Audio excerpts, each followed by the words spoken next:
run, better run faster than my bullet. All the other kids with the bumped up kids, you better run, better run. I'll run my gun. All the other kids with the bumped up kids, you better run faster than my bullet.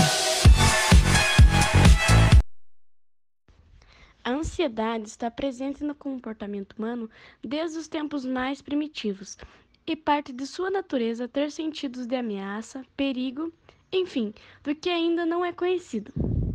Todavia, a ansiedade passou a ser objeto de distúrbios quando o ser humano colocou-se não a serviço de sua sobrevivência, como fazia antes, mas a serviço de sua existência. Autores definem o transtorno de ansiedade como uma apreensão excessiva de fazer algo, um medo sem explicação e que ocasiona uma tensão desagradável. Os transtornos da ansiedade incluem transtornos que compartilham características de medo e ansiedade excessivos e perturbações comportamentais relacionados. Medo é a resposta emocional à ameaça iminente, real ou percebida, enquanto a ansiedade é a antecipação de ameaça futura. Esses dois estados se sobrepõem, mas também se diferenciam, com o medo sendo com mais frequência associado a períodos de excitabilidade autonômica aumentada, necessária para a luta ou fuga, pensamentos de perigo imediato e comportamentos de fuga. E a ansiedade, sendo mais frequentemente associada à tensão muscular e vigilância em preparação para perigo futuro e comportamentos de cautela ou esquiva. Os transtornos de ansiedade diferem entre si nos tipos de objetos ou situações que induzem medo, ansiedade ou comportamento de esquiva e na ideação cognitiva associada.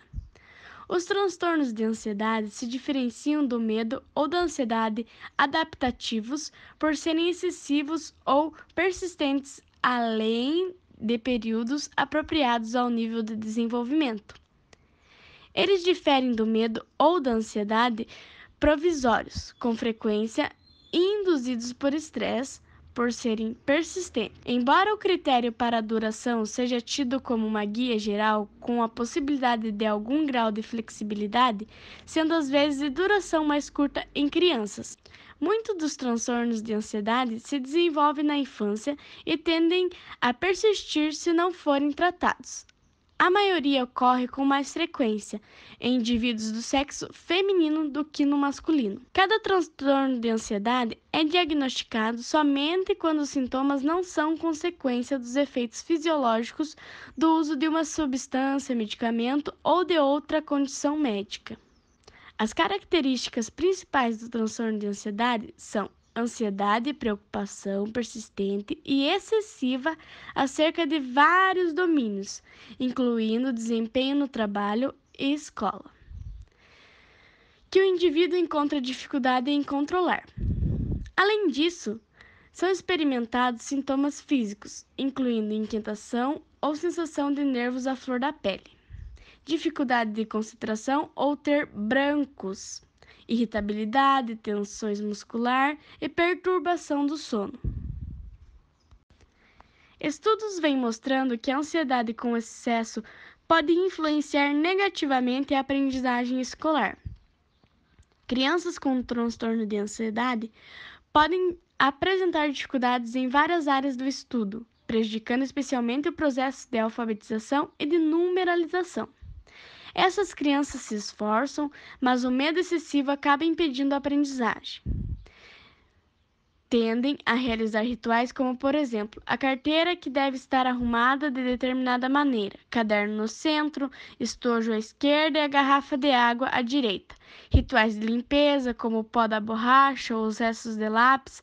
Além disso, apresentam dificuldade para relacionar-se com outras pessoas e se sentem desmotivados para a escola. Apresentam baixa autoestima e baixa expectativa em relação ao futuro. Dificuldades de aprendizagem podem se iniciar desde a educação infantil e tornar-se mais evidente no ensino fundamental. Cabe à instituição escolar encaminhar os alunos para uma avaliação psicoeducacional que possa confirmar ou não as hipóteses. O transtorno de ansiedade pode ser subdividido em agorafobia, ataque de pânico, transtorno de pânico sem agorafobia, transtorno de pânico com agorafobia, agorafobia sem história de transtorno de pânico, fobia específica, fobia social, transtorno obsessivo compulsivo, transtorno de estresse pós-traumático, transtorno de estresse agudo, transtorno de ansiedade generalizada, transtorno de ansiedade de separação, transtorno de ansiedade devido a uma condição geral, transtorno de ansiedade induzido por substância. Estudos mostram que crianças com transtorno de ansiedade podem melhorar sua aprendizagem escolar desde que a família e a escola criem condições para tanto. Cabe à escola repensar seus objetivos e práticas pedagógicas com vista a atender às demandas de seus alunos, em especial aqueles em condições de inclusão, como os portadores de transtorno de ansiedade, para que desenvolvam as habilidades necessárias para a aprendizagem escolar. As instituições escolares tendem a buscar diagnósticos que justifiquem ou não aprender de seu aluno. E, nesse caso, as escolas se omitem de sua função social e muitas vezes acabam por culpabilizar o indivíduo por seu fracasso escolar, mediante as preocupações. Olá, meu nome é Roberta, eu sou psicóloga e educadora emocional aqui na Singular, nossa escola de inteligência emocional. E hoje nós vamos falar aqui um pouquinho sobre a ansiedade, uma emoção que é tão importante, que faz parte da vida de todos nós e que por vezes traz muito sofrimento. A ansiedade é uma emoção, inclusive, protetiva. Ela tem a função de nos preparar diante de um perigo, seja ele real e imediato ou uma ameaça imaginada. O problema é que nesse processo de antecipar o futuro, por vezes a gente antecipa também o sofrimento de algo que não vai acontecer, que o risco é bastante pequeno, ou sofre por contextos que nós criamos na nossa cabeça, mas que na verdade não estão acontecendo. Esse processo ele se desenvolve ao longo de toda a nossa vida. As crianças, elas não nascem sabendo reconhecer as suas emoções. Elas aprendem isso a partir das interações que elas têm.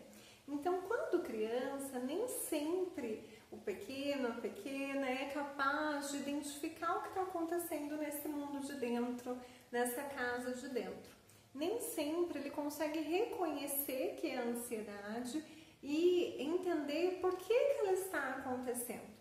Então, o nosso trabalho é contribuir para que essa criança primeiro nomeie o sentimento, ela saiba o que está acontecendo e ela identifique quais são as reações fisiológicas no corpo que estão relacionadas a essa emoção. Geralmente, a ansiedade, a gente tem pessoas que têm suor nas mãos, tremor, pessoas que sentem taquicardia, né, que o coração acelera. Existem diferentes reações para a mesma emoção e o que gera ansiedade em cada pessoa também é diferente, tem a ver com a história de cada um. Uma criança, por exemplo, que já foi mordida por um cachorro ou já viu alguém sendo atacado por um cachorro ou é próximo de alguém que tem muito medo, pode ser que desenvolva um grau de ansiedade muito maior na presença de um cachorro, por exemplo. Uma outra pessoa pode desenvolver uma ansiedade muito grande diante de contextos sociais, quando ela precisa se expor em um ambiente desconhecido ou estar diante da avaliação de alguém. Uma outra pessoa, uma outra criança, por exemplo, pode sofrer de ansiedade de separação, uma insegurança muito grande quando ela tem que se distanciar da família.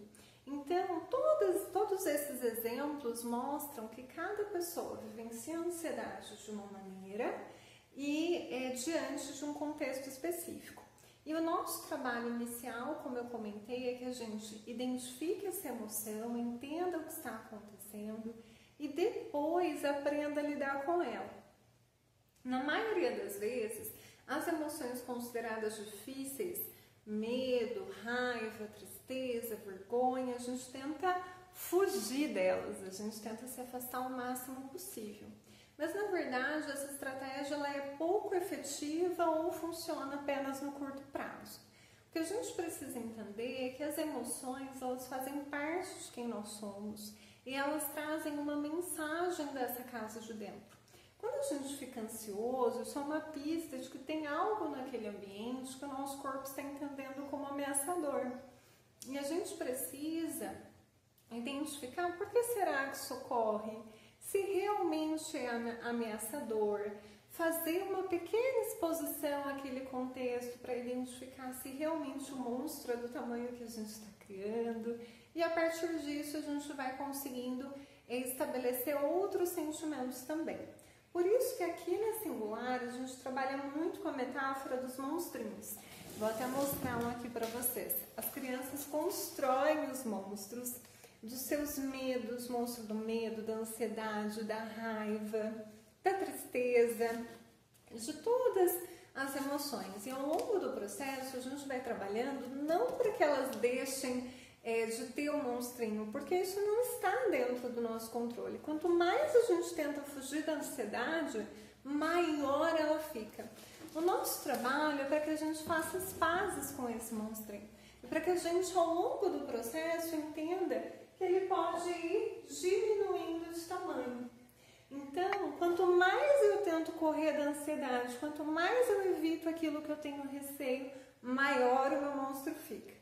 Quanto mais eu me exponho e uso as minhas forças, os meus superpoderes, inclusive, consigo reconhecer que eu sou capaz, que eu tenho habilidades e que se eu não tenho eu posso aprender, eu vou me expondo, menor aquele monstro fica. A ansiedade pode até aparecer, mas ela não cresce da mesma maneira, a gente não coloca fermento nela. Então, é esse o nosso trabalho, para que a criança primeiro entenda o que é a ansiedade, para que ela identifique em que momentos que aparece, que efeitos que tem no corpo dela, para que ela reconheça quais são as suas forças, o que ela tem de melhor para lidar com esse monstro e como que ela pode se expor. Você que tem muito receio de falar em público ou de estar com outras pessoas, a gente não vai expor a criança a um contexto mais difícil de imediato.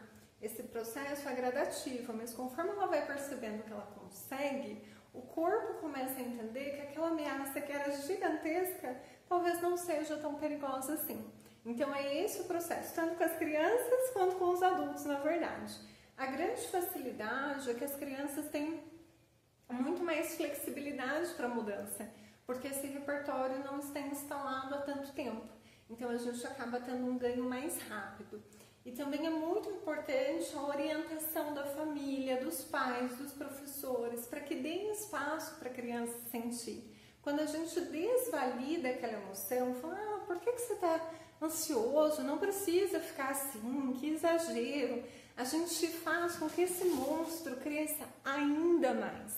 Então a gente precisa acolher as nossas emoções, entender que todas elas têm o seu papel, e que elas só se agravam a ponto de virar um transtorno, inclusive, quando a gente cala, né? Quando a gente guarda isso e vai deixando com que esse monstro nos domine e nos paralise. Então, quando a gente consegue envolver a família, a escola, trabalhar as emoções, olhar para essa casa de dentro, a gente dá espaço para que cada um possa realmente construir asas, como a gente diz aqui na Singular, e voar muito mais alto. Não quer dizer que a gente vai fazer esse movimento sem medo, sem ansiedade. O novo é assustador para nós adultos e também é para os pequenos, mas ele pode a gente pode lidar com o novo com muito mais leveza quando a gente entende que ele faz parte de quem nós somos também. Espero que esse vídeo contribua e qualquer outra dúvida, né, que vocês tenham acerca desse tema, fico super à disposição para a gente continuar esse bate-papo. Um abraço para vocês, estou com saudade da turma e até mais! Olá, eu me chamo Rosane, eu sou pedagoga e neuropsicopedagoga clínica. Eu gostaria de falar com vocês sobre um tema bem abrangente e muito pertinente no contexto escolar, relacionado ao transtorno de ansiedade. O que é a ansiedade? A ansiedade é um sentimento muito vago, desagradável, que mostra medo, apreensão e é caracterizado por muita tensão. Essa tensão, ela causa desconforto, ela é derivada da antecipação de algum perigo. Esse perigo é algo desconhecido ou estranho. Então, relacionado à criança pequena. O desenvolvimento emocional, ele influencia muito sobre as causas. Que causas são essas? Que medo que causa pânico na criança?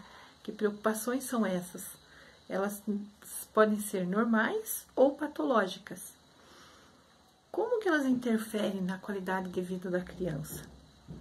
Esse estado emocional, qual é o desempenho desse indivíduo na escola, na sala de aula? O que causa essa ansiedade? Então, como que nós devemos avaliar essa reação ansiosa, que pode ser de curta duração ou não? O que causa essa disfunção na criança em relação ao quadro patológico, né? Um quadro específico que nos mostra no DSM-5 sobre a prevalência, né, estimada em relação às fobias específicas, ou a fobia social, ou a TAG, que é o transtorno de ansiedade generalizado. Então, nessa questão, nós abordamos dentro da DSM-5 vários fatores que desencadeiam essa ansiedade, né, na criança ou no adolescente.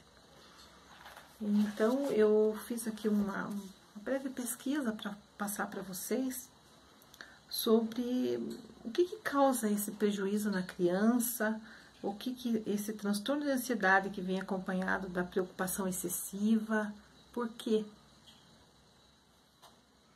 Quando nós falamos em comportamento humano é algo aprendido, ou seja, no ambiente familiar, no ambiente escolar, onde a criança ela convive com um ambiente conflituoso ou não, de tensão, algo que desagrada, que causa essa ansiedade nela.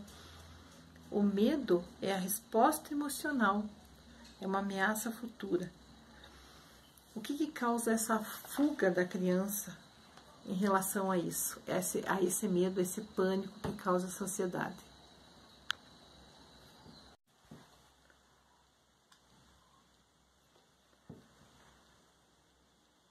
Olá! Quando nós falamos sobre os transtornos de ansiedade na infância, os mais frequentes dessa classe entre o período da infância e da adolescência estão os transtornos de ansiedade generalizada, o transtorno de ansiedade de separação e o transtorno de ansiedade social. Os estudos científicos, eles nos mostram o porquê das causas e as origens. Essas origens, elas estão relacionadas no início da infância ou na adolescência, podendo, entretanto, surgir mais tardiamente. Outros estudos nos mostram também que estão mais frequentes nas meninas. Como são essas causas? Elas podem ser biológicas, que necessitam de medicação, mais usados como os antidepressivos. As causas ambientais, que são a capacidade da pessoa de lidar com essa situação de ansiedade, com o estresse, o que é influenciado na pessoa, no ambiente onde ela está, o que esse ambiente favorece essa ansiedade na pessoa, na criança ou no adolescente. As causas hereditárias. Acredita-se que pais possam influenciar e desenvolver o transtorno nos filhos. Primeiro, pela questão genética, e segundo, que estão relacionados à questão de separação de isolamento, quando os pais evitam essa interação social da criança com um certo meio, com um ambiente que o pai acredita, os pais, que não será bom para aquela criança. Então, pensando nisso, no ambiente escolar, este ambiente escolar é um local que é um dos primeiros para a observação das manifestações assim, desse transtorno na criança, desde pequena. Esse ambiente ele vai favorecer para o profissional, professor, vários momentos em que ele pode ajudar o profissional a avaliar o que está acontecendo com essa criança. Por exemplo, eu enquanto neuropsicopedagoga, eu entrego para o professor um questionário onde fala sobre várias questões que a criança apresenta na sala de aula. Por exemplo, o desenvolvimento da criança, como é na sala de aula? O comportamento desse aluno, como é na sala de aula? Quais as primeiras dificuldades apresentadas pelo aluno? Quais as suas características quanto à aprendizagem e assimilação de conteúdo? O que você descreveria enquanto professor se seu aluno ele sabe ler, escrever, se conhece o alfabeto, não conhece, quais as dificuldades dele em relação ao raciocínio lógico-matemático, faz atividades escolares, não faz, como ele reage quando é contrariado na escola, o aluno é inconveniente, em que circunstâncias demonstra inconveniência e como se manifesta, tem dificuldades de trabalhar em grupo, como ele se manifesta com essas dificuldades, tem dificuldades em organizar suas tarefas, os colegas da turma o evitam, e no final nós deixamos ali quais são as características dessa criança, onde ela se encaixa. É uma criança agressiva, passiva, dependente, é medrosa, é retraída, é melancólica, é calma, é desligada, tem limites, é agitada, é depressiva, ressentida. Então, nós fazemos uma análise, né, no quadro infantil, como se encontra essa criança. Lógico que nós temos que ter muita ética e sem julgamentos em relação relacionado ao auxílio do professor na sala de aula, junto com os profissionais que atuam no atendimento de crianças com transtorno de ansiedade. Então, esse diagnóstico ele deve ser feito por um médico ou profissional da área de saúde, principalmente o psiquiatra e também na área especializada que é o psicólogo. No caso de crianças e adolescentes, a ajuda de professores e outros profissionais do ambiente escolar que tenham convivência próxima com o jovem avaliado pode ser de valor inestimável, já que os educadores são os que passam grande parte com as crianças pequenas e os adolescentes no espaço escolar. Então, o olhar deste professor contribui muito quando ele consegue identificar a causa, certo? Essa causa, quando ela é descoberta o mais cedo possível, vai colaborar para uma melhor qualidade de vida da criança na escola, né? Até no seu espaço lá de ambiente doméstico. Eu também tenho aqui uma escala, a MASC, é uma escala multidimensional de ansiedade para crianças. No caso, nós usamos como uma ferramenta, né, do protocolo de trabalho, no qual é encaminhado para a psicóloga fazer uma análise desses apanhados que nós fazemos. Por exemplo, eu vou ler para vocês aqui, esse questionário diz assim: eu me sinto tenso ou nervoso, que é somático, que é a soma de muitas coisas que causam esse transtorno de ansiedade.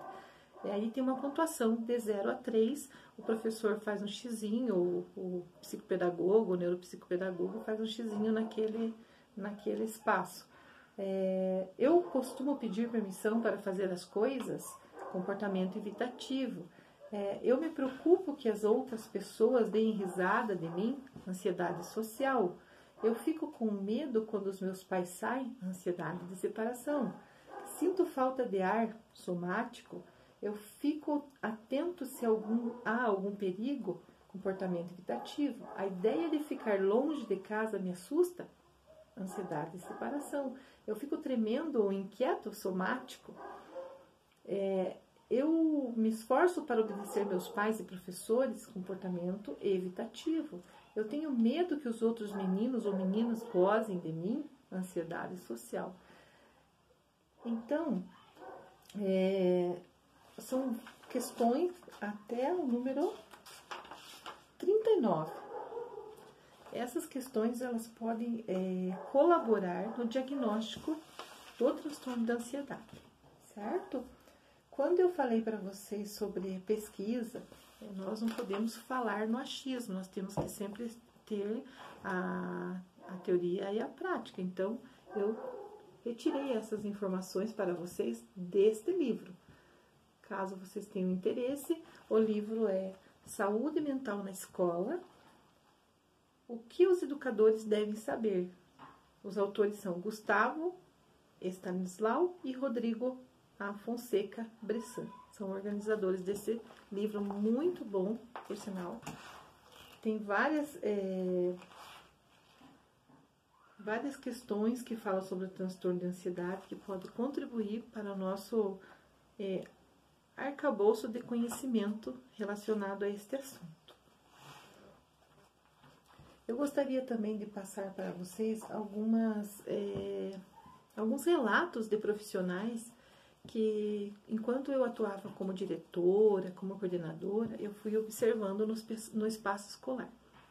Quando nós observamos em algumas crianças sintomas de ansiedade relacionado, por exemplo, ansiedade de separação. Certa vez uma criança ficou no CMEI até 8 horas da noite, certo? Nesse ambiente escolar. Porque eu tentava ligar para a mãe e a mãe não atendia o telefone. Quando a mãe não atendeu o telefone, eu precisei ligar para um conselho tutelar, para que o conselho levasse a criança até a casa dela, o ambiente da casa dela. A criança ficou esperando a mãe, só que a mãe não apareceu.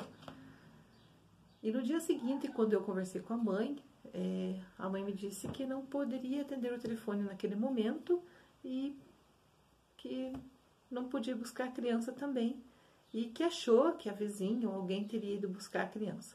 Enfim, a criança, nos dias seguintes, ela chegava o momento de ir embora, ela ficava muito ansiosa, porque ele esperava que a mãe chegasse para buscar ele na escola, só que a mãe às vezes não estava lá presente para buscar ele, às vezes realmente era uma vizinha que ia buscar.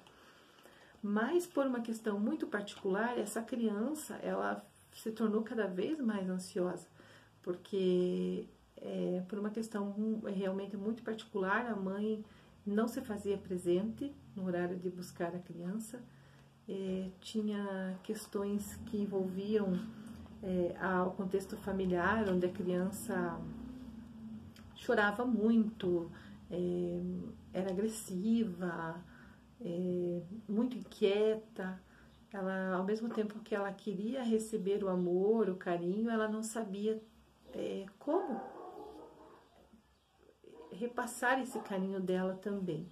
Então, nós tínhamos que trabalhar com a criança de forma com que ela se sentisse à vontade, que ela pudesse expressar os sentimentos dela, né?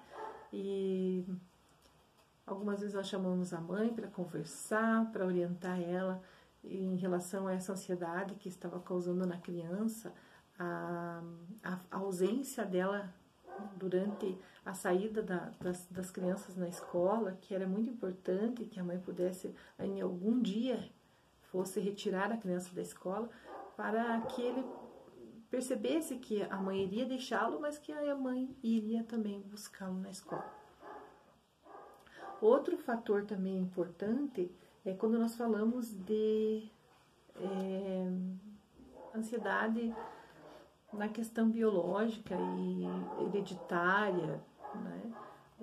Nós tínhamos uma criança que era muito inquieta e o pai tinha um quadro de retardo mental.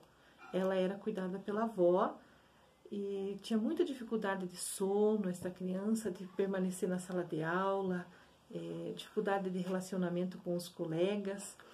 Então, nós buscamos com a avó uma ajuda para que essa criança pudesse permanecer o tempo integral na escola, devido às limitações dela. Mas foi muito tempo procurando auxílio e, como vocês sabem, às vezes as políticas públicas às vezes não conseguem auxiliar em tempo hábil a criança. Enfim, a avó pagou uma consulta particular e a criança foi atendida, teve lá o diagnóstico correto e conseguiu permanecer mais tempo na sala de aula, interagir com os colegas, porque aquilo estava causando muito prejuízo tanto para a criança como para os colegas e tanto para a professora. Então, a partir do momento que houve uma identificação correta do quadro da criança, naquele transtorno de ansiedade dela, ela foi medicada, ela foi atendida com o olhar de um profissional e passou a desenvolver melhor o seu empenho na sala de aula. Um outro fato também que eu gostaria de mencionar para vocês é relacionado ao fator de quadro, como eu posso dizer para vocês, falei da disfunção, né? Então, certa vez, na coordenação de uma escola particular, eu observei uma criança e a professora me disse que ele não falava. Certo, professora, mas como assim? Ele não fala em nenhum momento, não fala com os amigos, não fala com você? Como é o desenvolvimento dele na sala de aula? Aí a professora falou, não, ele não fala com ninguém na sala de aula, ele não fala comigo, ele não pede, ele simplesmente balança a cabeça, participa do que é solicitado. Enfim, eu disse para a professora que estaria auxiliando ela. Posteriormente, eu levei para ela um documento onde falava sobre a questão da linguagem e do mutismo seletivo. Depois de ter observado a criança por um certo período na escola. Como era quase o final do ano letivo e eu pouco conhecia a família desta criança, eu precisava colher mais detalhes para ajudar a família. Naquele tempo, a mãe tinha buscado um auxílio com uma profissional e a mãe estava apavorada porque teve um laudo não fechado, mas foi dito para a mãe que a criança teria indícios de autismo. A mãe ficou desesperada. Eu orientei a mãe que buscasse outros profissionais para ajudá-la e para ajudar a criança na sala de aula e a professora também, porque a professora sempre foi muito dedicada a atender a criança. A mãe levou a criança na fonoaudióloga. Quando chegou no espaço da fonoaudióloga, a criança apenas sussurrava no ouvido da fonoaudióloga. E ela, a partir dali, ela percebeu que não conseguiria fazer um trabalho com a criança além daquilo que ela já tinha evoluído no espaço clínico. E encaminhou também para outra área. Quando eu pedi para a mãe que levasse a uma psicóloga a criança foi na psicóloga. E lá a psicóloga conseguiu descobrir que a criança poderia falar com um amiguinho da sala de aula. E foi convidado que levasse um coleguinha da sala de aula. Porque essa criança, ela manifestava a linguagem dela apenas com o pai e com a mãe. Ela não se reportava a nenhuma pessoa da família ou da escola. Então, no espaço clínico, com a psicóloga e um colega, ela começou a linguagem, porque ela percebeu que ela estava à vontade e que naquele ambiente ela estava sendo acolhida e que estava sendo dado para ela a oportunidade de expressar o sentimento dela. E a partir desse atendimento, a criança veio a falar. As questões relacionadas às estratégias dentro do espaço escolar, quando nós conseguimos ter esse olhar minucioso com a criança, quando ela apresenta um quadro de ansiedade, às vezes a criança está com dor de cabeça, muito enjoo, muita dor de barriga, às vezes acontece até da criança soltar os seus esfíncteres na sala de aula, ela fica nervosa, fica se sentindo acuada. Então é um momento assim em que nós, profissionais, temos que ter um olhar bem apurado e auxiliar a criança nesse espaço para que ela se sinta acolhida. O professor chegue até ela e diga: eu estou aqui para lhe ajudar. E a criança sinta esse aconchego do professor. Outro olhar também que nós temos que ter em relação à parte acadêmica, ao aprendizado. As crianças da educação infantil, nós sabemos que nós não temos que comparar a criança com a sala de aula, com os colegas da sala de aula. Nós temos que comparar ela com ela mesma, quando ela está em processo de aprendizagem, no início, por exemplo, no final da educação infantil para a transição entre o ensino fundamental. Ela está no processo de alfabetização.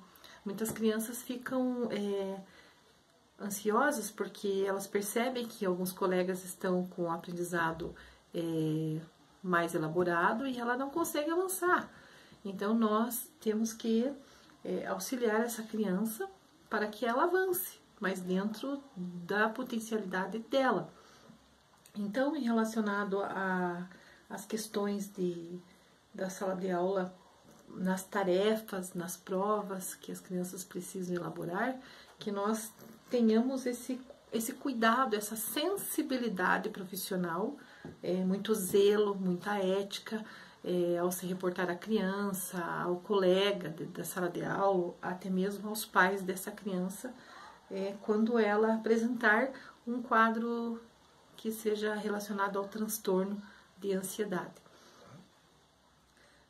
Sempre conversar com a criança, esclarecendo que ela é capaz de aprender, que você está ali para auxiliar a criança nas tarefas e que ela vai executar. Quando ela precisa, às vezes, ir ao banheiro e os professores acabam não deixando, porque percebem, muitas vezes a criança precisa sair um pouquinho mesmo do contexto do espaço de sala de aula. Então, ela acaba querendo fugir da sala de aula. Mas nós temos que ter esse olhar bastante minucioso, porque muitas vezes ela está tão ansiosa que aquela voltinha lá fora no banheiro vai auxiliar ela no retorno para a sala de aula. E também tem crianças que não pedem para ir ao banheiro e acabam fazendo na sua própria roupa. Então, muitas vezes também nós percebemos crianças que ficam com rubor no rosto, que perdem a respiração, e você olha se a criança está atordoada, parece que ela vai até desmaiar. Então, nós temos que ter esse cuidado de como conduzir, né, a criança nesse ambiente que seria o espaço da sala de aula.